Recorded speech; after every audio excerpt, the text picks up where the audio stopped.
சென்னை ராஜீவ்காந்தி மருத்துவமனையில் உடற்கூறாய்வு பணி தொடங்கியிருக்கிறது. நேற்று மாலை 6 மணி அளவில் செம்பிய பகுதியில் வெட்டி கொல்லப்பட்ட ஆம்ஸ்ட்ராங்கின் உடற்கூறாய்வு தொடங்கப்பட்டிருக்கிறது. அது குறித்தான அண்மை செய்தியை பார்த்து வருகிறோம். வணக்கம். பகுஜன் சமாஜ் கட்சியுடைய மாநில தலைவர் நேற்று இரவு வெட்டி படுகொலை செய்யப்பட்டிருக்கிறார். அவரது உடல் நேற்று இரவு ராஜீவ்காந்தி அரசு பொது மருத்துவமனைக்கு கொண்டு வரப்பட்டது.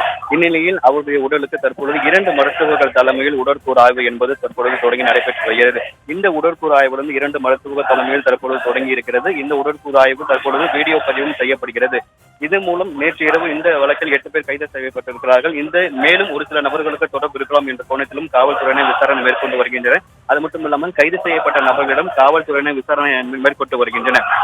ராஜீவ்காந்தி அரசு பொது மருத்துவமனையில் அவரது உடலுக்கு பிரேத பரிசோதனை தொடங்கி இருக்கக்கூடிய சூழ்நிலையில் அவருடைய ஆதரவாளர்கள் தற்பொழுது மருத்துவமனை வளாகத்தில் கோஷம் எழுப்பி வருகின்றனர். பதட்டமான சூழல் என்பது தற்போது ஏற்பட்டிருக்கிறது.